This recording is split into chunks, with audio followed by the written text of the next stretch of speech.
datang di jiwaku, ketenangan batinku.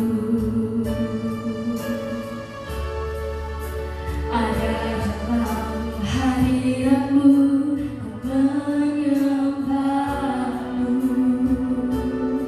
tersungkur di kakimu, tersungkur di kakimu. Rasakan hadiratmu, takkan ku melepaskanmu, kau cahaya bagiku, mengiringku seumur hidup.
mengisi bangku-bangku yang kosong Tuhan.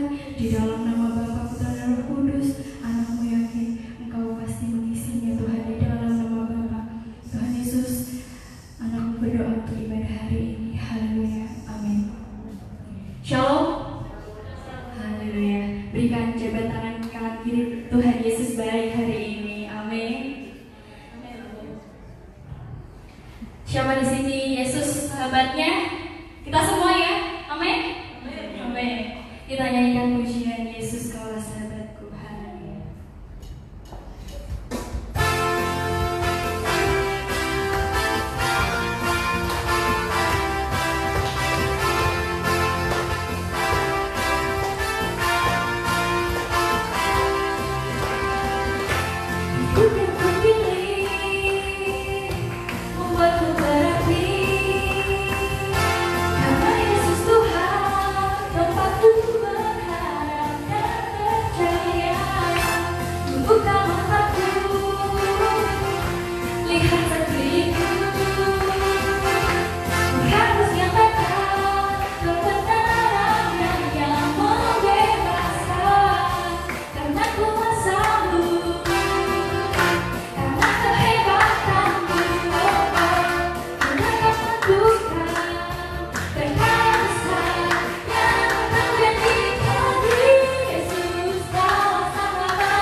tinggi di awan bersamamu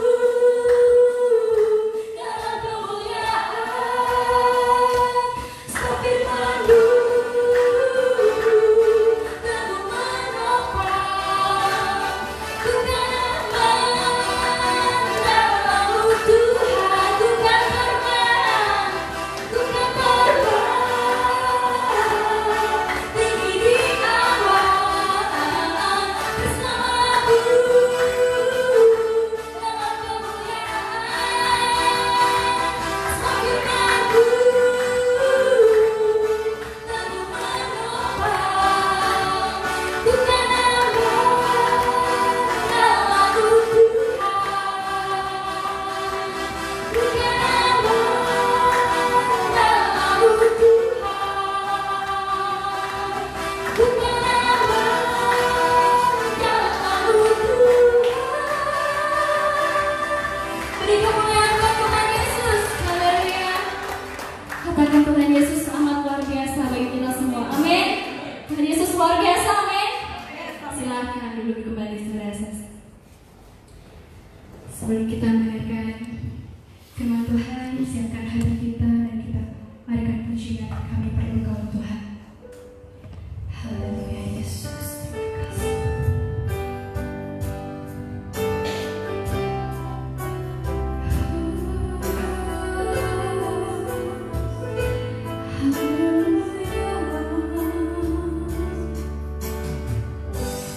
Kemanakah kami mencari kasih sejati? Kemanakah kami berseru saat badai datang menderu? Yang kami tahu hanya Kau yang mampu pulihkan segala sesuatu. Kita nyanyikan kemanakah kami mencari kasih sejati. Haleluya. Kemanakah kami menderu saat badai datang menderu? Yang kami tahu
selalu penuh dengan keajaiban, hari-hari kami penuh dengan anugerah di mana Engkau selalu beserta kami. Biarlah sore hari ini menjadi sore yang indah Tuhan. Ajar kami, bimbing kami Roh Kudus, untuk kami boleh mengenal pribadi, untuk lebih mengenal lagi pewahyuan misteri ilahi yang akan Kau singkapkan melalui hamba-Mu itu. Sembunyikan hamba di balik salib, biarlah Engkau saja yang berbicara di tempat ini Tuhan. Kuduskan Tuhan, biarlah setiap anak-anak di tempat ini Tuhan, setiap berkata kalimat firman yang tertabur di hati mereka boleh berakar, bertumbuh dan berbuah dalam kehidupan mereka. Terima kasih Bapak. Setiap kita yang siap mendengarkan firman Tuhan, sama-sama kita katakan amin. Ini Shalom semua Bapak Ibu Saudara semuanya. Shalom, shalom, selamat sore. Mohon maaf untuk waktunya yang agak terlambat. Juga tadi ada sedikit kesalahan atau mungkin karena teknis tadi.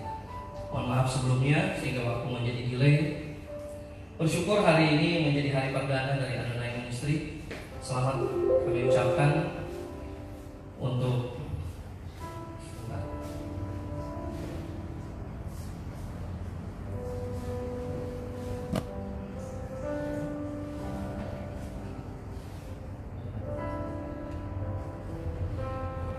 bersyukur hari ini menjadi hari perdana, di mana ini menjadi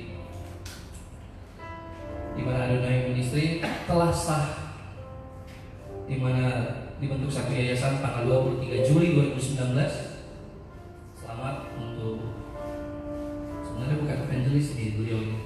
Beliau ini di Gereja Betel Indonesia sebenarnya beliau adalah seorang pendeta. Itu hanya beliau ini tidak ada pengembala, tidak ada gereja untuk naungannya. Kalau di Jakarta beliau ini sebenarnya pendeta. Tapi kalau mungkin kalau di tempat ini beliau dipanggil evangelis karena passionnya, hatinya adalah sebagai seorang misionaris. Hatinya untuk memenangkan banyak jiwa, hatinya hanya untuk mencari yang terhilang, mencari yang tidak terjangkau. Gitu. Sekali lagi selamat. Hari ini saya untuk menyampaikan kebenaran firman di perdana ini. Ini ada kaitannya dengan firman Tuhan, di mana beliau menantikan sesuatu dari Tuhan, menantikan sesuatu yang indah. Tuhan, apa yang kau ingin kau lakukan? Apa yang kau kerjakan terhadapku? Apa yang kau lakukan atas ministry ini? Kita akan buka dari Yesaya 30 ayat 18. Yesaya 30 ayat 18.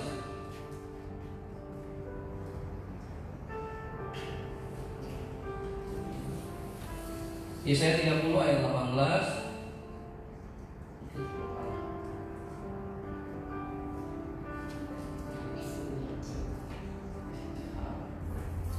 Yesaya 3 ayat 18. Saya akan bacakan untuk Bapak Ibu Saudara semuanya. Sebab itu Tuhan menanti-nantikan saatnya hendak menunjukkan kasih-Nya kepada kamu. Sebab itu Ia bangkit hendak menyayangi kamu. Sebab Tuhan adalah Allah yang adil. Berbahagialah semua orang yang menanti-nantikan Dia. Sebab itu Tuhan menanti-nantikan saatnya. Ada satu momen Tuhan menantikan sesuatu. Apa itu? Apa yang Tuhan sedang nanti-nantikan? Apa sih yang sedang Tuhan nanti-nantikan saatnya? Ada sesuatu yang Tuhan sedang tunggu.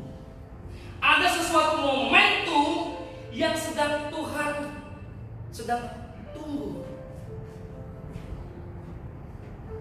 Tuhan sedang menunggu orang-orang pilihannya. Orang-orang yang mengerti akan hatinya, mengerti apa yang menjadi agendanya, yang mengerti akan apa yang Dia rancangkan selama ini. Kalau Tuhan berbicara mengenai menanti-nantikan, mohon maaf, tidak semua orang mungkin ya orang yang dinantikan oleh Tuhan.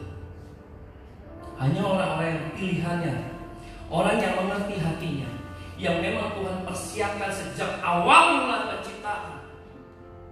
Tuhan ciptakan dan Tuhan mau genapi apa yang menjadi rencananya ke depan.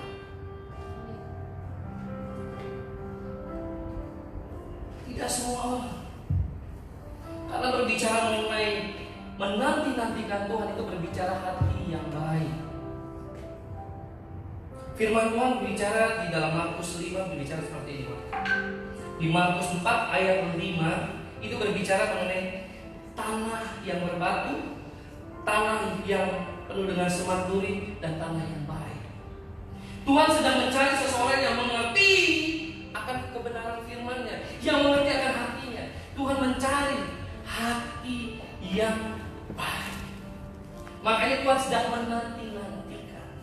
menanti-nantikan saatnya, momentum yang mengerti akan hati dan pikiran dan perasaannya. Saya percaya Bapak Ibu semua datang ke tempat ini bukan satu kebetulan. Ada rencana indah yang Tuhan sedang persiapkan untuk Bapak dan Ibu semuanya. Ya, bukan satu kebetulan. Saya baru datang tadi pagi. Walaupun lelah tapi saya bersyukur. Satu anugerah. Karena saya percaya ada banyak orang yang menanti-nantikan Dia. Iya. Termasuk Bapak Ibu semuanya. Kita akan belajar dari kisah Bartimeus. Kisah Bartimeus yang berbicara mengenai hati yang baik, tanah yang baik. Kita akan buka dari Markus 10 ayat 46. Markus 10 ayat 46. Bartimeus adalah seorang pengemis yang buta. Mengapa kita jadikan sebagai gambaran deskripsi mengenai pribadi Bartimeus, mengenai hati yang baik? Kalau kita pikir mungkin kenapa harus Bartimeus? Orang yang tidak ada gambaran sedikit pun mengenai pribadi yang istilahnya secara manusia, secara kasat mata yang kita lihat secara manusia, bukan sesuatu yang wah, yang bagus, sesuatu malah yang kalau kita pikir secara manusia itu sesuatu yang hina, yang kotor, bahkan setiap orang menganggapnya dia bukan siapa-siapa, dia hanya seorang pengemis, seorang gembel, seorang yang buta. Kita akan belajar dari Markus 10 ayat 46. Saya akan bacakan ke Bapak Ibu semuanya. Ayat 46. Lalu tibalah Yesus dan murid-muridnya di Yeriko. Dan ketika Yesus keluar dari Yeriko bersama-sama dengan murid-muridnya dan orang banyak yang berbondong-bondong, ada seorang pengemis yang buta bernama Bartimeus, anak Timeus, duduk di pinggir jalan. Saya akan ceritakan tentang Bartimeus ini. Kalau dia dicatat di dalam Alkitab tentang kisah pribadinya, tentang hidupnya, bahkan orang tuanya, bahwa Bartimeus anak seorang Timeus, berarti ada sesuatu spesial yang sedang Tuhan berikan gambaran untuk Bapak, Ibu, dan saya tentang pribadi orang ini. Tuhan coba berikan satu gambaran yang besar ke depannya, berbicara tentang banyak hal. Tentang hati, tentang keputraan, tentang penundukan diri, tentang ketaatan. Banyak hal. Kita akan lihat di sini mengapa Bartimeus bisa lihat momentum, bisa melihat waktu yang pas di mana dia menanti-nantikan waktunya untuk mengalami sesuatu yang berbeda, untuk memulihkan dirinya.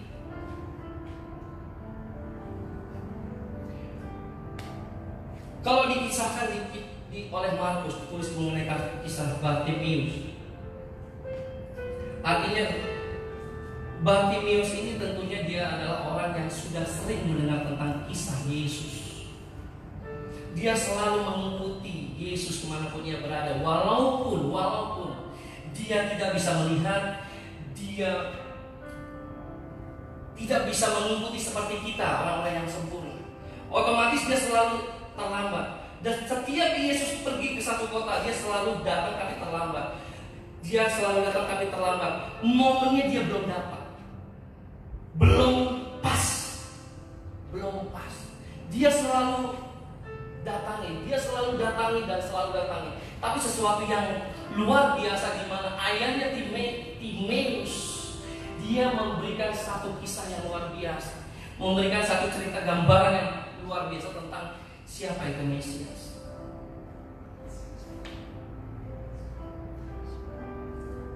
Dia ajarkan, nah, nanti satu saat ada seorang Mesias yang datang, lahir dari keturunan Daud. Dia akan melepaskan kita, dia akan membebaskan kita, dia akan mengubah kita, dia akan membawa kita ke sesuatu yang berbeda. Kita akan mengalami satu yang perubahan yang luar biasa. Dia tanamkan di hatinya, walaupun dia secara kenyataan dia belum lihat, tapi dia berusaha untuk tanamkan di hatinya. Dia terus cari. Bahkan bapaknya selalu berkata, ada tanda-tanda yang menyertai seorang Mesias. Dia melakukan banyak hal, pengajaran, mukjizat, kuasa yang tidak pernah dilakukan banyak orang di luar sana. Dia cari sampai satu saat waktu dia dengar, sampai dia berseru. Dikatakan seperti ini, ayat 47, ketika didengarnya bahwa itu adalah Yesus orang Nazaret, mulailah ia berseru, Yesus anak Daud, kasihanilah aku. Walaupun dia buta, walaupun ia tidak bisa melihat, tapi dia punya pendengaran yang baik, dan dia punya hati yang baik. Dia tanamkan apa yang orang tuanya berikan baginya tentang kebenaran akan Mesias.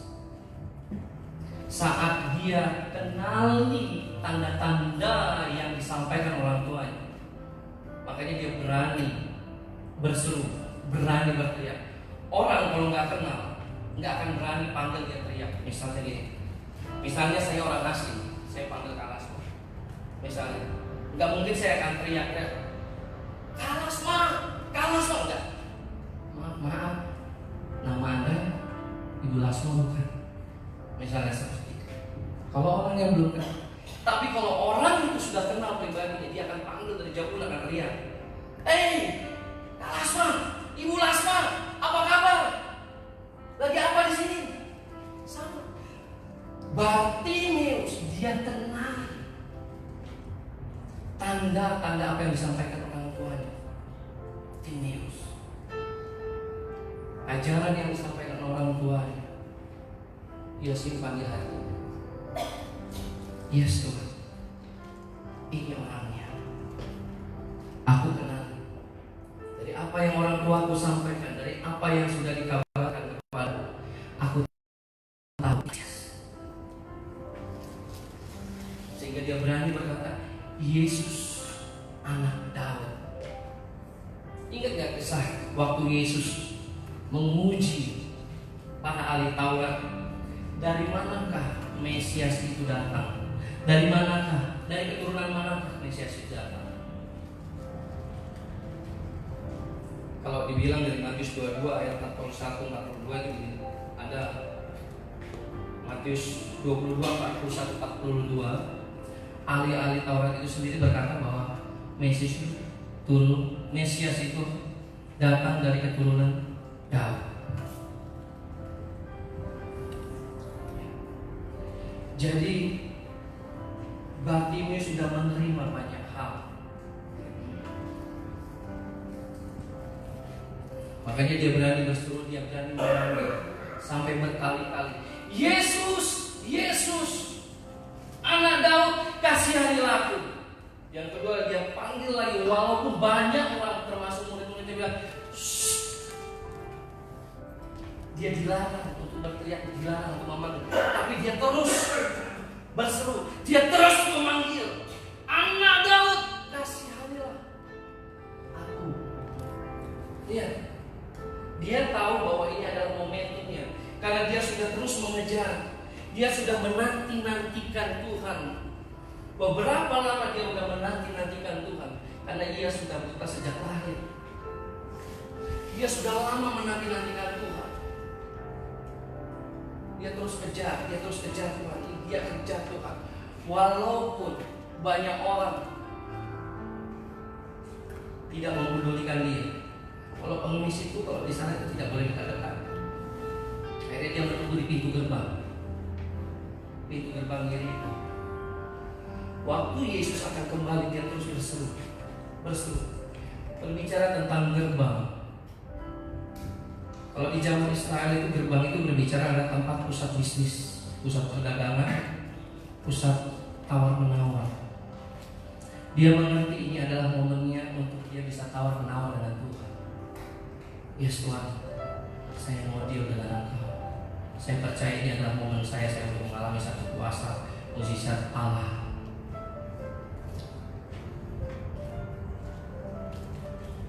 Dia percaya, sehingga dia berani. Dari begitu banyak pengemis di tempat itu. Karena kalau pengemis itu bergerombol pasti banyak dengan teman-teman seprofesi. Itu luar biasa. Saat dia terus berseru, dia terus panggil, dan dia terus panggil. Sampai Yesus juga panggil dia. Lihat apa yang dilakukan. Ya, ayat 50 bilang gini. Waktu Yesus, saya akan baca ayat 9. Lalu Yesus berhenti dan berkata, panggillah dia. Mereka memanggil orang buta itu dan berkata padanya, kuatkan hatimu berdirilah, ia memanggil engkau. Lalu ia menanggalkan jubahnya. Ya. Ia menanggalkan jubahnya. Saat Yesus panggil Bartimeus, panggil. Yang dilakukan dia menanggalkan jubah. Lihat apa yang dia lakukan itu adalah satu tindakan iman, tindakan profetik. Dia melakukan sesuatu yang tidak disuruh. Kalau seseorang dipanggil, otomatis dia akan datang. Dia akan bertanya, dia ada apa? Tapi lihat, tindakannya berbeda. Waktu dia dipanggil, dia langsung melakukan satu tindakan iman, satu tindakan profetik yang berbeda. Dia tanggalkan jubah pengemisnya. Itu berbicara tentang identitas dia. Dia tanggalkan identitas selamanya. Itu tidak ada yang suruh. Dia tanggalkan identitas selamanya. Dia datangi Yesus. Dia tetap statusnya sebagai seorang pengemis dan juga buta. Tapi imannya, dia berani mengambil satu tindakan iman yang berbeda. Dia lepaskan jubah lamanya, dia lepaskan identitas lamanya yang selama ini hina di pandang manusia, dan dia berani melangkah. Waktu Tuhan bertanya, ayat 50, ayat 51 ditanya Yesus kepadanya, apa yang kau kehendaki supaya aku perbuat? Lihat, kalau seorang pengemis, waktu diminta apa yang akan aku perbuat atasmu, responnya apa?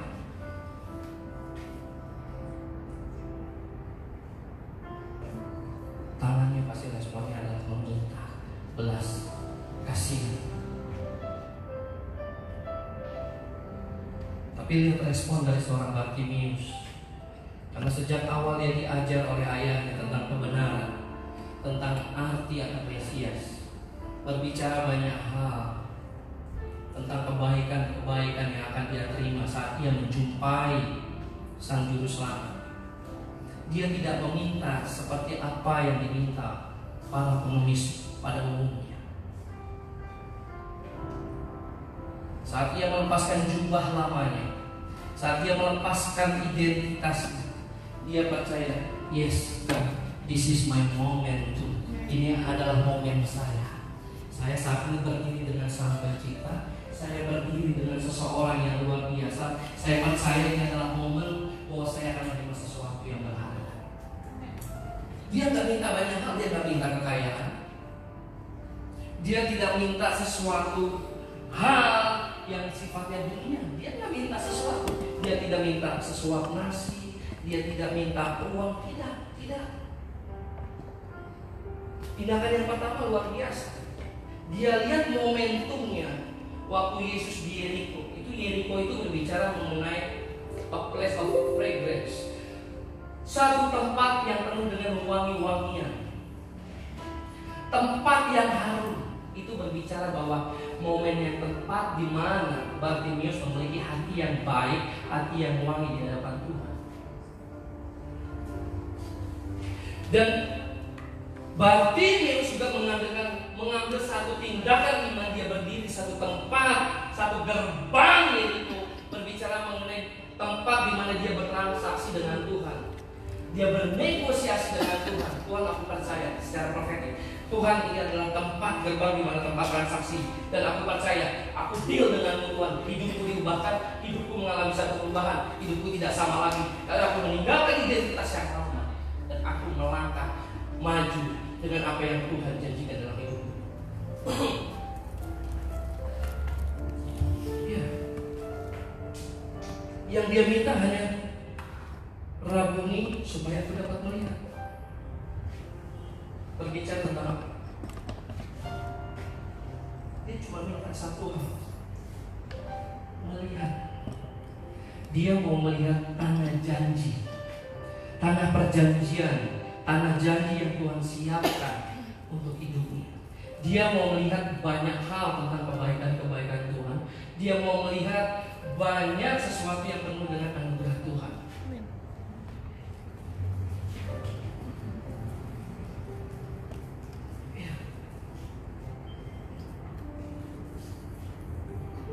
Apakah kita punya hati seperti Bartimius?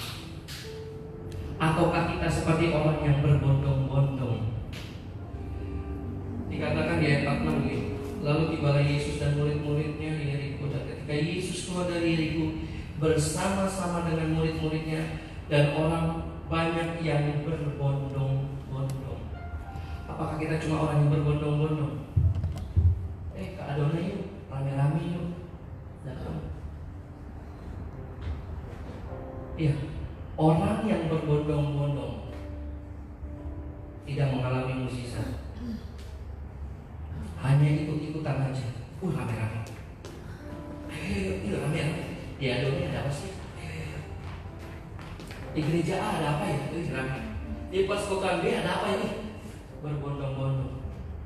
Murid-murid Yesus tuh ikut yang berbondong-bondong. Hanya rame-rame aja, kumpul-kumpul, tapi tidak mengalami mukjizat, tidak mengalami sesuatu yang spektakuler, tidak mengalami sesuatu yang mengubah hidupnya. Lihat, Bartimius lihat, dia melihat ada satu momen, dia mengerti, dan Tuhan tahu hatinya. Apakah kita orang yang berbondong-bondong hanya sekedar ya udahlah, saya datang aja, saya hanya sekedar datang saja. Kalau engkau ingin mendapatkan sesuatu yang spektakuler, terobosan dalam hidup, ubah paradigma. Kalau engkau hanya untuk datang sekedar beribadah supaya mengalami mukjizat, mengalami satu terobosan kemenangan dalam hidup, kau tidak bisa dapatkan hanya untuk datang saja, duduk, dengar, ibadah, nyanyi pujian, tidak. Kalau keluar dari sini hidupmu tidak berubah, tidak mengerti dan masuk dalam rencana Tuhan, kau tidak akan dapatkan apapun.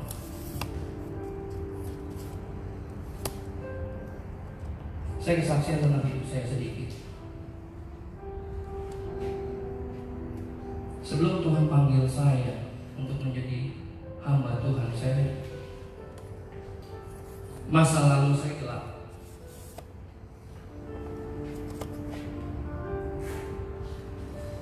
Saya narkoba. Saya bukan bangga dengan dosa saya. Saya hanya coba untuk menelanjangi pekerjaan iblis.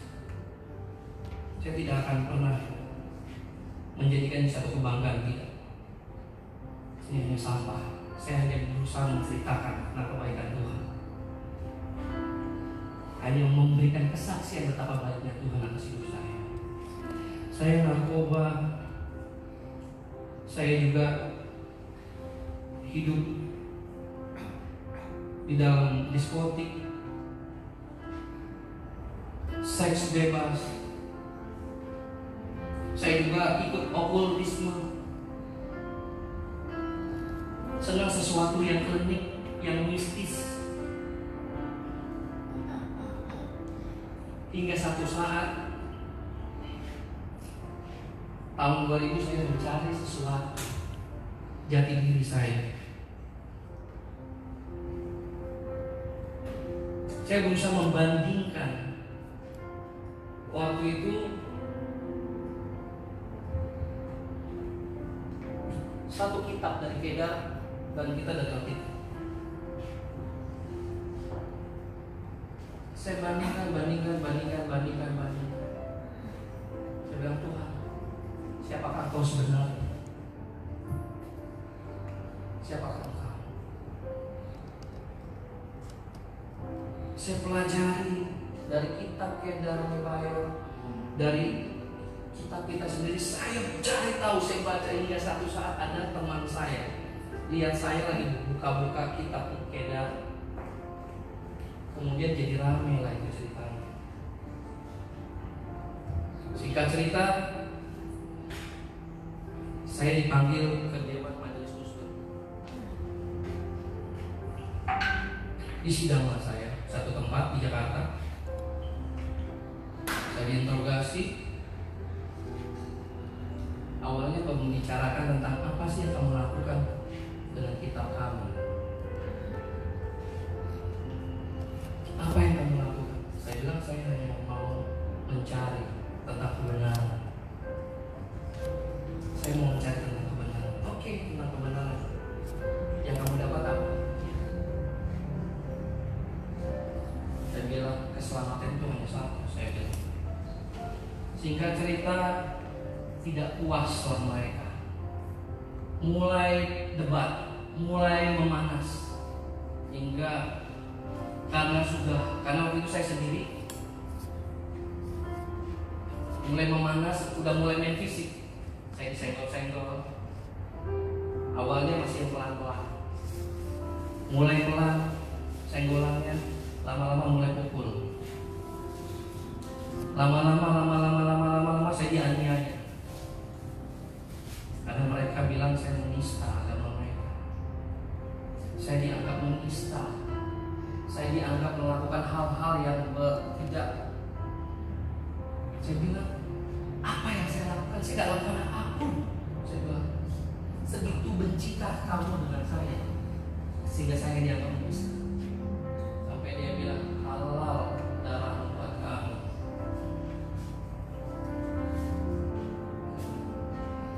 Sehingga cerita saya digebukin, dipukulin itu ada banyak orang. Saya diseret, kepala saya dijelutin tembok, saya diinjak-injak, dipukul, tidak di kursi, saya ditendang, dipukul, dihajar. Habis-habisan saya dipukul. Saya cuma bilang, Tuhan ampuni saya. Ampuni salah dosa saya, Tuhan. Saya cuma bilang gitu. Mereka terus berteriak, Allah Akbar, Allah Akbar, Allah Akbar. Halal darahmu buat kami yang orang kafir. Kami yang saya siap mati buat.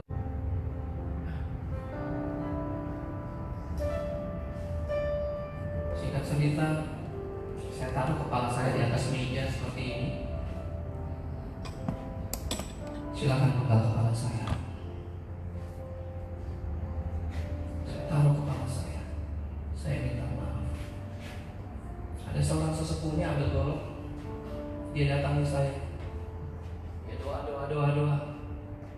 Saya cuma meletakkan kepala saya, silakan pegang saya. Dalam hati saya, Tuhan, biarlah kematian saya bisa menyelamatkan mereka semua. Ampuni saya, Tuhan, yang sudah banyak melakukan dosa di hadapan-Mu. Banyak hal kotor dan najis yang saya lakukan. Banyak hal yang membuat air matamu jatuh. Dan aku banyak melakukan dosa di hadapan-Mu. Kalau kematian saya bisa menyelamatkan mereka, biarlah kehendak-Mu yang jadi atasku. Saya taruh kepala saya. Mereka bilang, Bismillahirrahmanirrahim. Mereka saya bilang, Tuhan, aku serahkan hidupku ke dalam tangan-Mu. Selamatkan mereka. Beberapa menit saya nggak merasakan apa-apa dalam tubuh saya.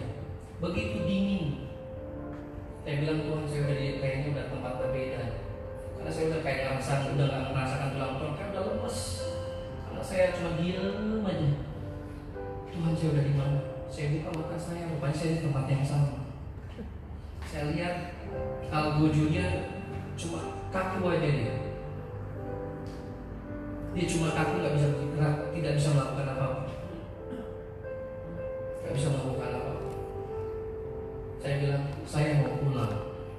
Karena saya dipukuli itu seharian. Dari jam 10 pagi sampai hampir jam 12 malam. Saya dianiaya itu hampir seharian.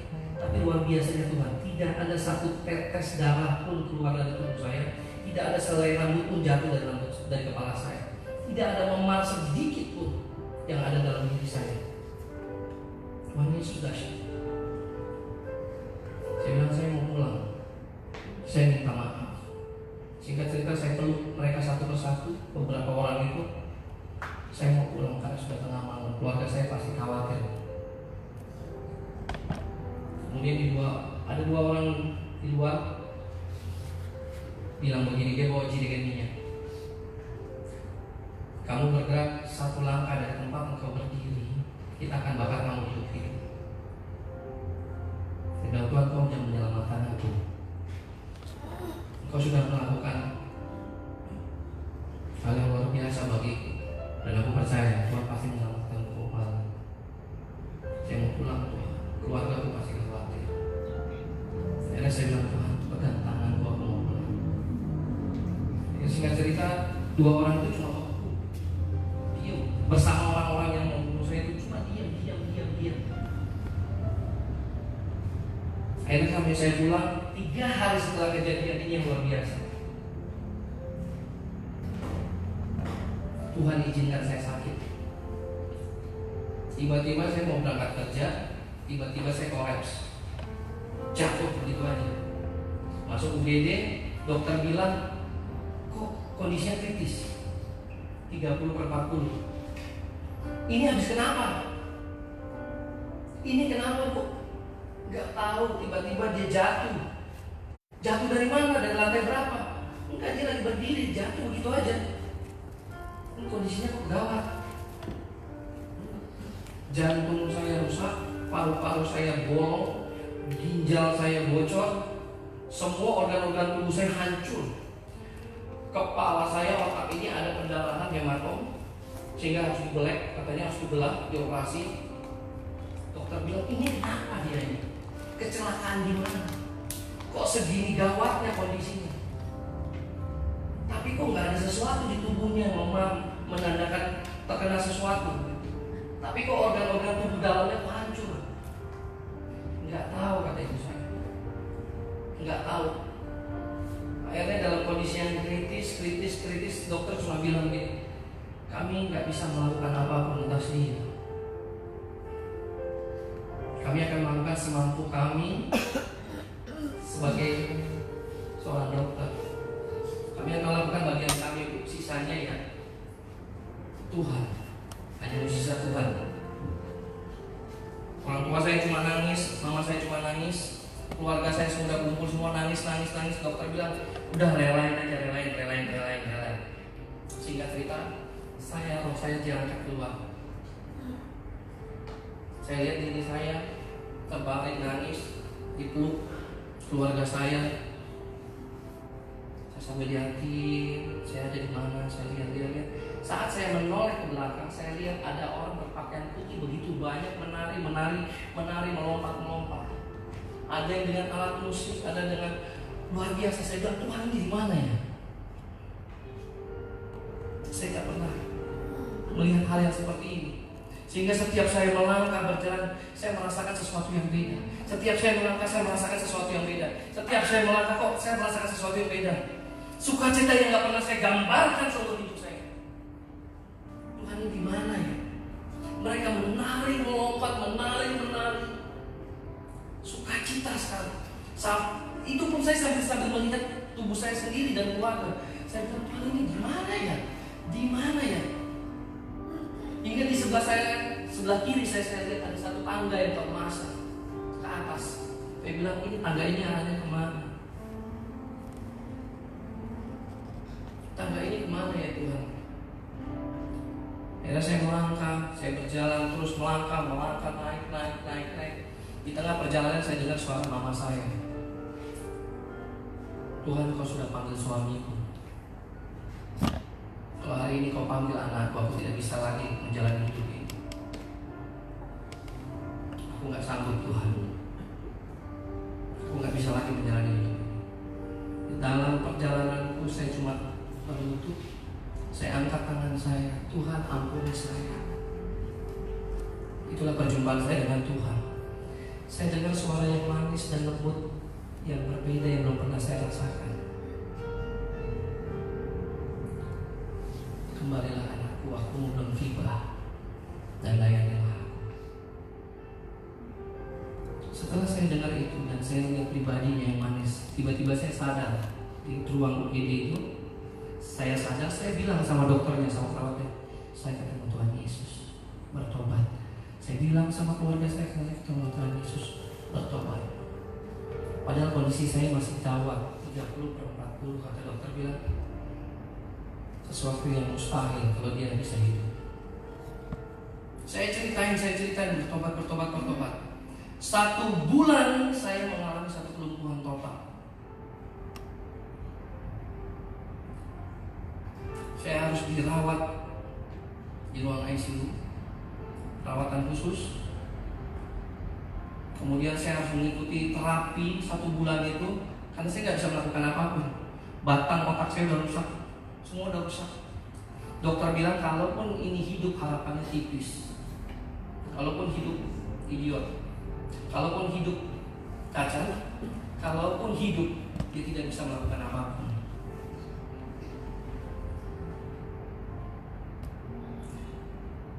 Waktu itu saya cuma dengar suara saya cuma bilang, Tuhan aku percaya Engkau menciptakanku sempurna.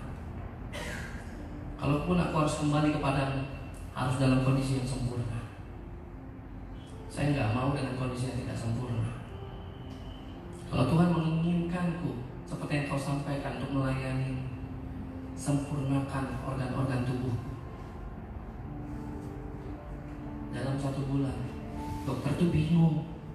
Sakit apa, tapi lihat luar biasa. Yesus itu luar biasa. Saya dikasih jantung baru, paru-paru baru, semua. Ini pun yang harusnya dioperasi dibelah, tanpa operasi Tuhan kasih yang baru. Yang dibilang dokter saya itu idiot, saya itu cacat, tidak. Buktinya sampai sekarang saya bisa mengalami satu kebaikan Tuhan. Amin. Yang harusnya saya mengalami hal-hal yang tidak bisa dilakukan manusia pada umumnya, tapi saya bisa melakukan itu semua. Ya. Saya percaya.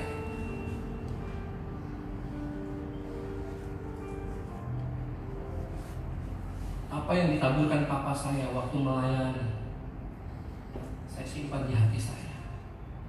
Kebaikan-kebaikan tentang Tuhan. Papa saya melayani 32 tahun. Istri saya, mamanya juga melayani. Ada hampir 20 tahun. Walaupun hidup saya serampangan, hidup saya hancur-hancuran, ya. Walaupun kita di atmosfer yang kotor, di dimensi yang jelek, benih yang dari Tuhan, yang Tuhan percayakan di dalam hidupmu, selama engkau tetap mengakui Dia sebagai Tuhan Juru Selamat, benih itu tetap tumbuh walaupun hidupmu hancur-hancuran. Karena ada satu momen hatimu akan Tuhan balik.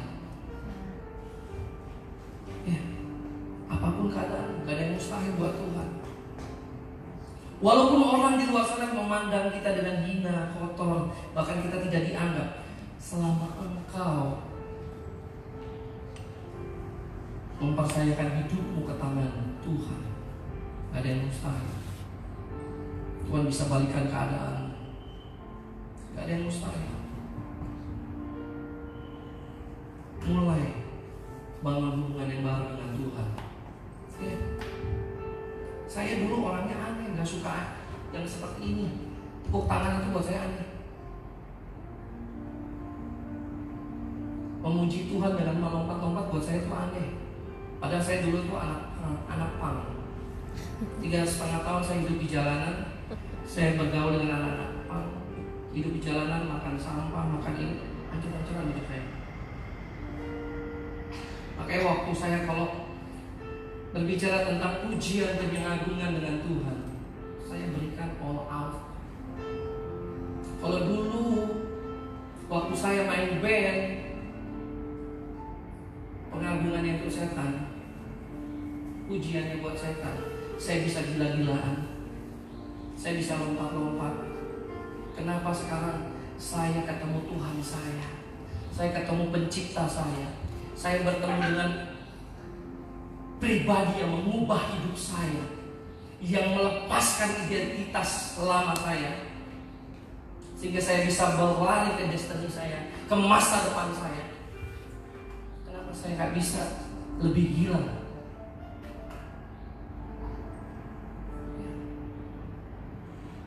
Gak ada yang mustahil buat Tuhan. Gak ada yang mustahil buat Tuhan. Hubungan yang rusak pun Tuhan bisa pulihkan.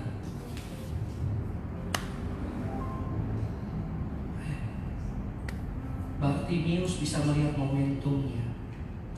Bartimeus bisa melihat dan mendengar, walaupun dia tidak bisa melihat dan buta, tapi dia bisa mendengar dan dia mengerti momentumnya. Dia tahu this is the moment, ini momennya Tuhan untuk aku mengalami satu perubahan dalam hidupku. Kalau hidupmu merasa biasa-biasa aja, seperti gak ada perubahan, kok sepertinya ya begini-begini aja, lihat hubunganmu dengan Tuhan. Ya, saya menikah dulu gak ada apa-apanya, gak punya apapun. Saya nikah cuma modal 200.000. Itu yang dibilang modal dengkul, ya modal dengkul. Maksudnya modal dengkul apa? Berlutut di hadapan Tuhan, menangis. Waktu mamanya bilang, kamu mau nikahi anak saya, kamu mau kasih makan apa anak saya? Mau kasih makan batu? Kamu mau kasih makan batu anak saya? Kamu hamba Tuhan. Tapi kamu mau kasih makan anak saya apa?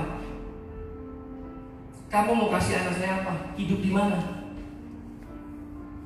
Kamu gak punya gaji, kamu gak punya penghasilan, kamu gak punya apapun yang bisa dibanggakan. Iya. Mindset orang dunia selalu melihat apa yang dilihat oleh mata. Saya cuma menangis, Tuhan, aku mau buktikan hidup di dalam Engkau, mengikuti Engkau. Apa yang diperkatakan orang di luar sana tentang hidupku, Tuhan akan balikan keadaannya. Aku percaya ada pembalikan keadaan.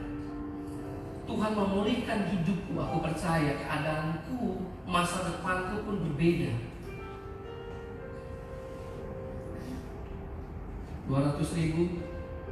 Ada orang yang telepon, Mas Novel, Baudet, ini bukan saudara. Saya ini dari Batak, Ambon. Yang telepon itu dari Jawa. Pernah kami layani, tapi udah sangat lama sekali. Kami sampai lupa. Mas, kalian mau nikah ya? Iya. Kok tahu Mbak? Waktu aku saat teduh, subuh doa, aku dengar suara Tuhan, kalian butuh dana. Saya ini cuma nangis, saya nggak jawab iya, nggak jawab itu. Kami cuma nangis. Saya minta nomor rekeningnya. Dia bilang, singkat cerita, itu dahsyatnya Tuhan. Kalau kau punya hati yang baik, tanah yang baik, apapun pergumulanmu, apapun masalahmu, buat Tuhan gak ada yang mustahil.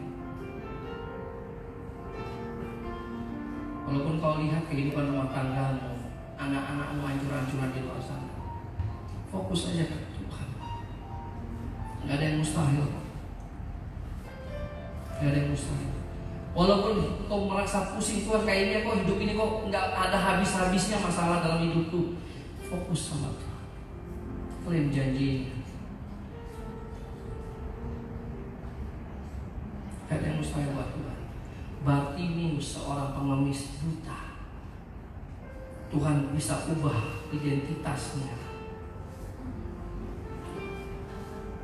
Di Alkitab sudah tidak disebut lagi seorang pengemis yang buta, dan ia menjadi pengikut Kristus. Kita yang benar-benar sudah menjadi pengikut Kristus, apakah kita mau menjadi hidup yang biasa-biasa saja? Jangan terlena dengan bisikan-bisikan dunia, tawaran-tawaran dunia.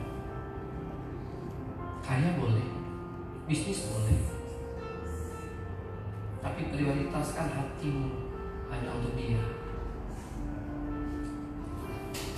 Jangan duakan Dia. Karena ada waktunya satu kebanggaanmu Tuhan akan ambil.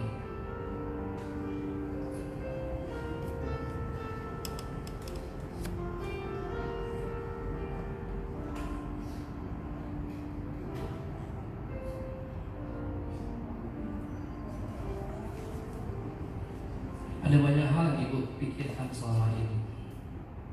Ibu banyak memikirkan banyak hal. Ibu selalu menganggap segala sesuatunya kok sepertinya tidak pernah berubah.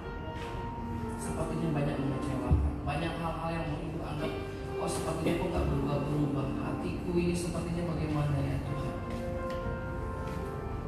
Ibu selalu mencari Tuhan. Ibu selalu menangis, Tuhan, saya gak bisa lakukan apa-apa, tapi Tuhan selalu baik.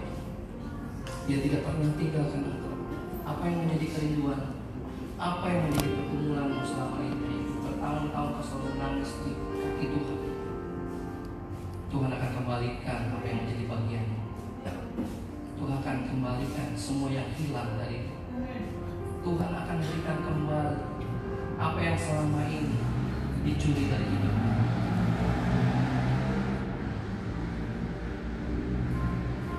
Gak ada yang mustahil buat Tuhan. Amin, saudara. Kita akan nyanyikan satu lagu tentang kemenangan. Oh iya. Saya undang Bapak Ibu Saudara kita bangkit berdiri. Ayo bangkitkan imanmu. Bangkitkan imanmu. Saatnya kita bersorak-sorak karena ini adalah hari yang Tuhan jadikan. Jangan jadikan ini menjadi momen yang biasa-biasa saja. Gak ada yang mustahil buat Tuhan. Apapun keadaan, kalau orang dunia bilang ini mustahil, aku gak bisa dipulihkan, aku udah seperti ini. No, gak ada yang mustahil buat Tuhan kok. Gak ada yang mustahil. Kalau engkau berpikir Tuhan, anakku sudah hancur-hancuran di luar sana, rumah tanggaku udah gak bisa lagi diperbaiki, hubunganku dengan suami, sudah dengan istriku sudah tidak bisa dibaharui. Buat Tuhan gak ada yang mustahil. Usaha bisnisku sudah habis-habisan Tuhan. Aku banyak ditipu. Tenderku selama ini selalu mentok. Tidak mengalami satu hal yang baik.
sesuatu momen yang baru dalam hidup.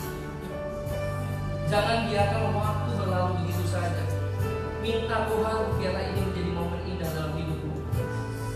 Minta biarlah sore malam ini menjadi sesuatu yang spesial dalam hidupmu. Jangan biarkan sore malam hari ini menjadi sesuatu yang biasa-biasa saja. Tidak.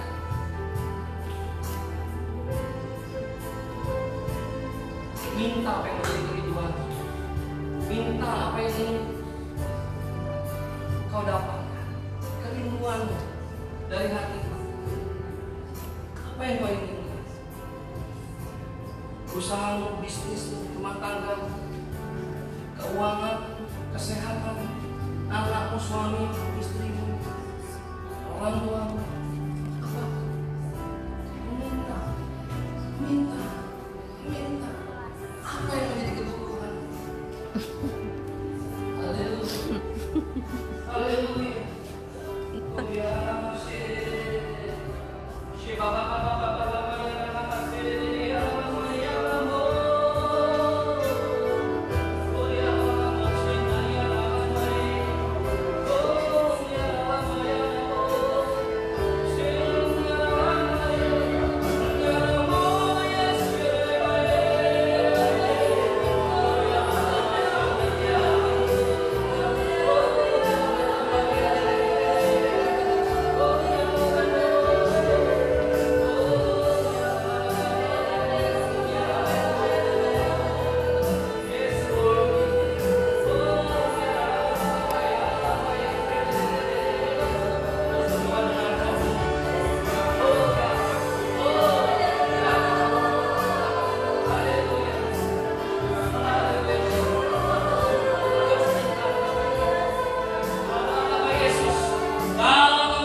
sanggup lagi menghadapi ini semua. Aku nggak sanggup lagi Tuhan. Aku nggak tahan lagi. Teguhkanlah hatimu hai anakku.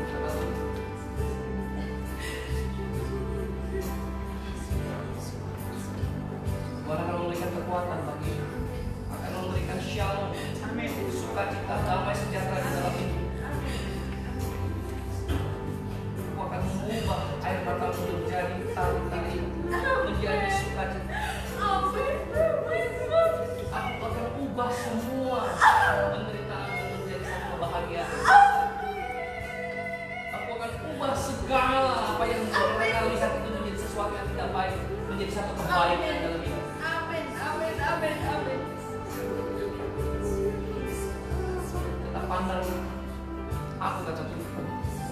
Fokuskan hatimu, fokuskan lagi. Aku percaya kau kuat di hidup kamu.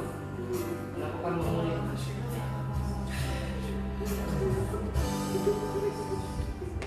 Tidak nyaman dalam tubuhmu, aku akan sempurnakan. Bertahun-tahun kau merasakan tidak nyaman di dalam tubuhmu. Bertahun-tahun kau merasakan ada rasa sakit, rasa nyeri yang sehingga kau saat tidur maupun kadang-kadang kau tidak nyaman. Aku akan memulihkannya, kata Tuhan. Terus cari wajahku, kata Tuhan. Jangan dengarkan hal-hal dunia, fokus perkataan-perkataan manusia. Deklarasikan kebenaran firman-Ku dalam hidupku, kata Tuhan. Aku akan memberikan kemerdekaan bagimu. In Jesus' name. Haleluya. Oh God. Haleluya.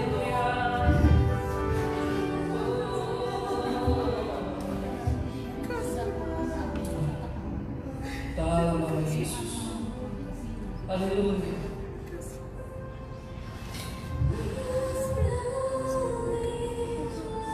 Dalam nama Yesus. Dalam nama Yesus. Dalam nama Yesus. Dalam nama Yesus. Haleluya. Pulihkan semua anak di tempat ini Tuhan. Pulihkan mereka semua.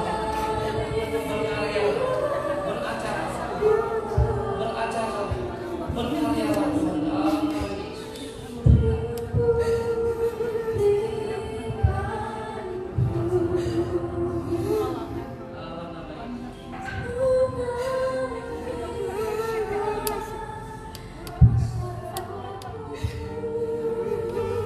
Dalam nama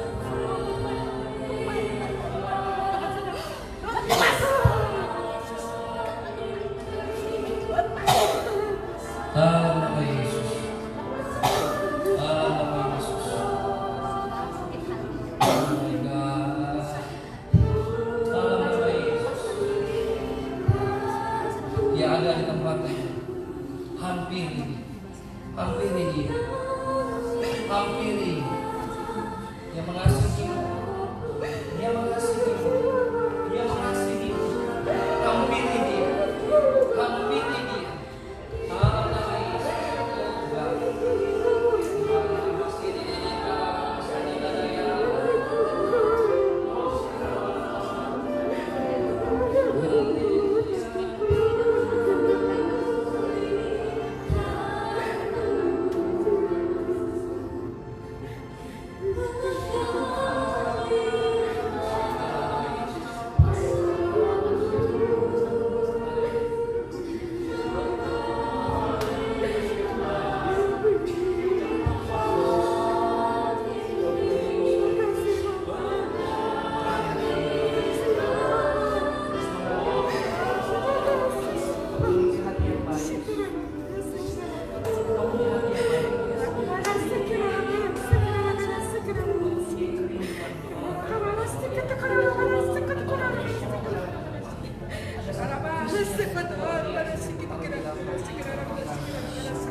dan setiap perkataan-perkataan akan memberkati banyak orang.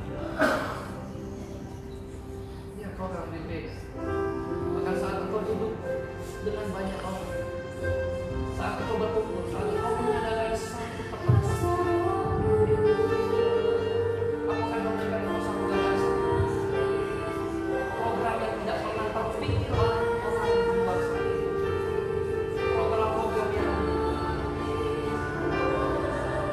akan membuat banyak orang hidup. Aku akan memakai dia, saya kira akan memakai saat engkau bertemu dengan banyak orang, mereka akan melihat sesuatu yang berbeda dalam diri. Saat engkau bertemu dengan banyak koneksi-koneksi yang baru, engkau tidak berbicara tentang bisnis, engkau tidak berbicara tentang banyak proyek, engkau tidak berbicara tentang rencana-rencana kerja ke depannya. Tapi engkau malah menceritakan tentang kebaikan-kebaikan Tuhan atas mereka. Sehingga tanpa sadar, apa yang kau ucapkan membuat hidup mereka merasa diberkati. Akan membawamu masuk lakon yang baru. Engkau bukan pribadi yang biasa-biasa saja. Engkau pahlawan juga, kata Tuhan. Engkau pahlawan. Engkau akan melangkah berjalan di dalam dunia bisnis, dunia sekuler bersama Roh Kudus. Aku akan mengurapi kedua tanganmu. Apapun yang kau kerjakan dalam satu saat akan engkau berhasil. Setiap apapun yang menjadi keputusan, kau akan menyertainya, kata Tuhan. Tidak ada lagi kegagalan dalam dirimu. Tidak lagi ada pembatalan-pembatalan. Tidak ada lagi yang menghambat. Bahkan mereka yang berusaha mengambil, mencuri, bahkan berusaha menipumu selama ini.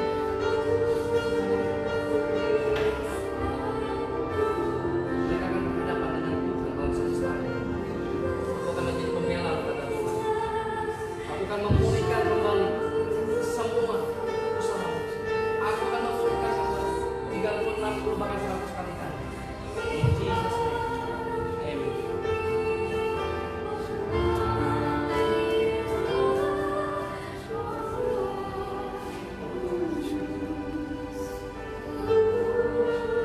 Dalam nama Yesus. Dalam nama Yesus. Terus mengalir terus.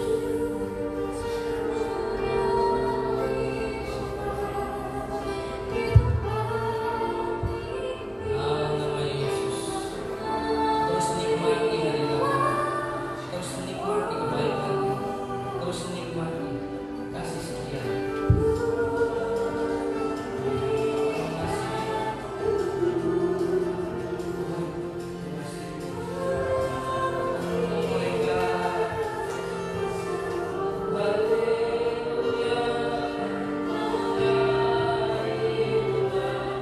Di tempat ini mengalirlah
Engkau Tuhan yang mengetahui segala sesuatunya.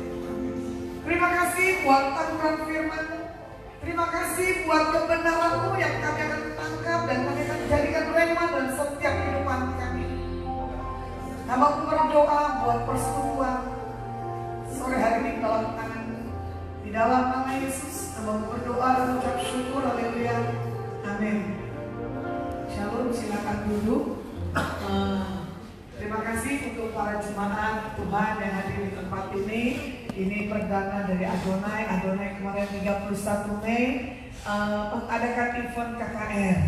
Ya, nah saya umumkan untuk bulan depan jatuhnya di tanggal 28. Selalu saya tempatkan di minggu terakhir dari setiap bulan. Jadi satu bulan satu kali.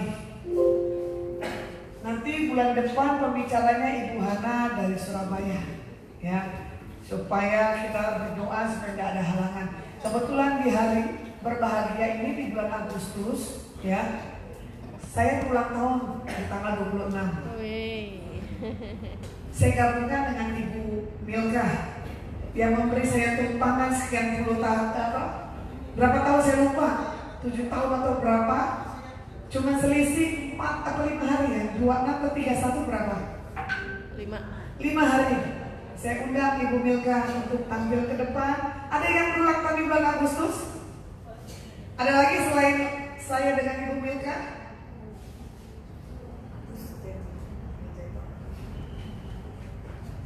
Ada lagi nggak? Saya undang Ibu Milka.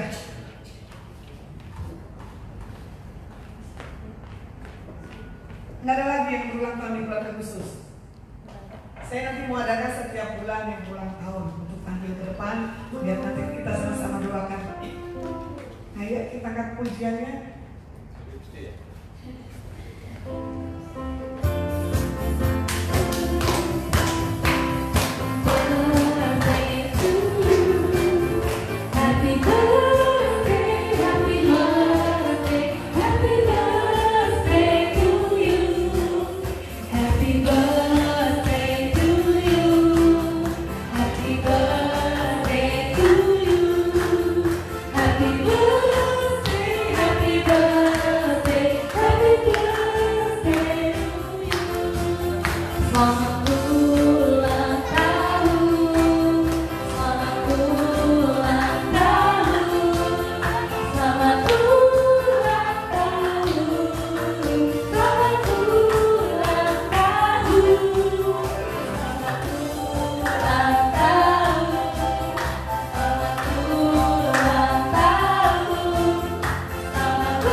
Di hari yang berbahagia ini Tuhan, di mana Tuhan tambahkan umur bagi mereka. Kami percaya ke depan mereka akan melihat sesuatu yang baru dalam hidup mereka. Suatu keajaiban dalam hidup mereka. Sesuatu yang mustahil menjadi sesuatu yang indah yang Tuhan nyatakan dalam hidup mereka. Apa yang menjadi kerinduan mereka yang belum tergenapi, Tuhan genapi Bapa. di dalam nama Yesus. Apa yang selama ini mereka impikan Tuhan bertahun-tahun, yang mereka rindukan bertahun-tahun, Tuhan genapi Tuhan. Sebelum ayun tek ini berakhir, sebelum masuk masa bulan yang baru, Tuhan dalam nama Yesus, Tuhan genapi. Tuhan berikan apa yang menjadi kerinduan mereka, Bapak. Berkati hamba-Mu, anak-Mu Tuhan, ulas masih orang tua, Ibu Milka, Tuhan berkati mereka. Biarlah mereka boleh menjadi berkat, menjadi terang melalui hidup mereka. Nama-Mu dipermuliakan, Bapa.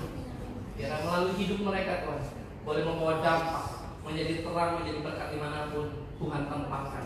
Urapi mereka, berkati mereka, berikan otoritas yang baru, kuasa yang baru. Biarlah melalui hidup mereka, Tuhan, banyak jiwa dimenangkan. Tidak hanya keluarga mereka dimenangkan, Tuhan, tapi banyak hal mereka boleh mengalami satu kemerdekaan. Terima kasih Bapak, memerintahkan hidup mereka mulai saat ini, Tuhan, mereka boleh tampil beda. Hidup baru, mereka mengalami satu kemerdekaan yang baru. Ada satu kemenangan yang baru mereka boleh raih. Terima kasih Bapak, serahkan anak-Mu yang terkasih, Mas Yanturi maupun Ibu Milka, ke dalam tangan-Mu Bapak. Sempurnakan hidup mereka di bumi seperti di surga. Amin. Dalam nama Bapa, Putra, Roh Kudus, dalam nama Yesus Kristus. Amin. Amin. Oke, kita bangkit berdiri, kita tutup ibadah, kita doa berkat. Ya. Kiranya Engkau memberkati aku berlimpah-limpah dan memperluas daerahku, dan kiranya tangan-Mu menyertai aku dan melindungi aku daripada malapetaka, sehingga kesakitan tidak menimpa aku. biarlah berkat kasih anugerah yang datang dari Bapa, Putra, Roh Kudus melimpah buat setiap umat Tuhan di tempat ini. Diberkati di waktu Engkau bekerja, diberkati di waktu Engkau berjalan, diberkati Engkau di dalam melakukan segala aktivitas. Nama Tuhan selalu ada dalam setiap kehidupan jemaat, mulai hari ini sampai selama-lamanya. Kasih yang datang dari Bapa, Putra, Roh Kudus selalu mendidik, menerangi dan melindungi setiap kami. Roh kecelakaan tidak akan bisa menimpa dari setiap kami. Dalam kasih anugerah Tuhan, di dalam nama Yesus, persekutuan dengan Roh Kudus diterima dengan umat-Mu di sore hari ini. Yang percaya doanya akan didengar dan dijawab, sama-sama katakan amin. Ya, silakan duduk. Shalom. Terima kasih, Tuhan berkati. Ada sedikit makanan kue ringan sambil nanti dipotong-potong kuenya. Oke, Ibu Milka, saya minta dipotong-potong, dibagi-bagikan buat setiap yang ada di sini. Ya.